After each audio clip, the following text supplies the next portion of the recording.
जब पहली बार बाबा साहब ने अपना काला कोट पहनकर मुंबई की कचहरी में कदम रखा तो वहां सन्नाटा छा गया। वहां मौजूद सवर्ण वकील उन्हें पहचान गए। उनकी आंखों में बाबा साहब के लिए सम्मान नहीं बल्कि जातिगत घृणा थी।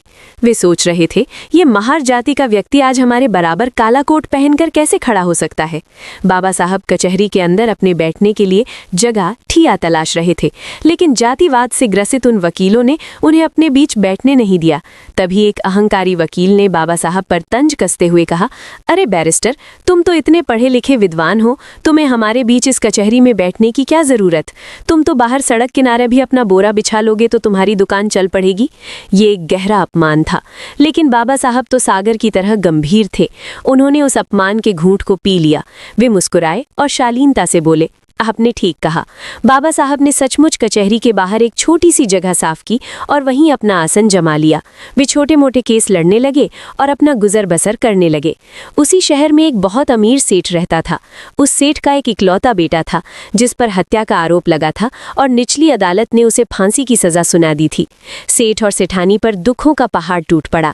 सेठ ने मुंबई का कोई ऐसा नामी गिरामी वकील नहीं छोड़ा जिसके दरवाजे पर वो ना गया हो। उसने पानी की तरह पैसा बहाया, लेकिन जिस भी बड़े वकील ने उस केस की फाइल देखी उसने हाथ खड़े कर दिए। सबका एक ही कहना था, सेठ, इस केस में कोई दम नहीं है। सबूत तुम्हारे बेटे के खिलाफ है।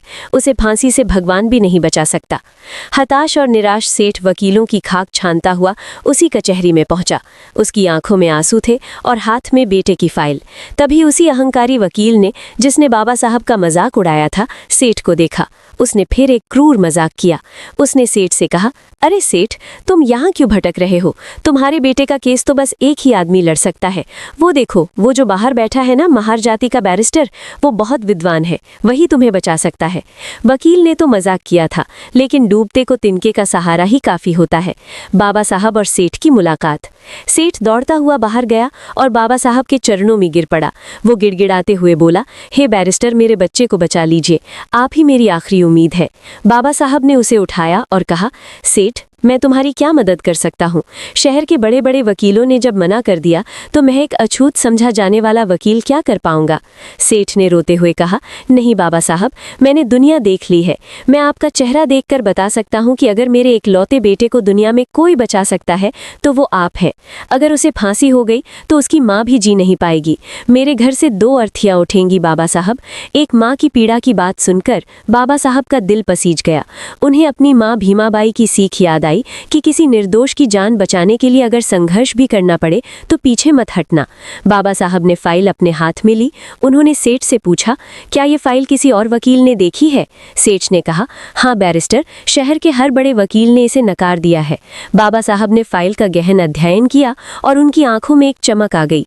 उन्होंने गंभीर स्वर में कहा, जाओ सेठ, मैं तुम्हारे बेटे का केस लड़ूंगा। अदालत का सन्नाटा और अद्भुत तर्क। फांसी की तारीख में कुछ ही दिन बचे थे। अदालत लगी। जज की कुर्सी पर अंग्रेज जज बैठा था। एक तरफ सरकारी वकील थे और दूसरी तरफ बचाव पक्ष के वकील डॉक्टर भीमराव अंबेडकर। अदालत खचाखच भरी थी। वे सभी बड़े वकील भी मौजूद थे जो ये देखने आए थे कि ये बाहर बैठने वाला वकील अब क्या तमाशा करेगा।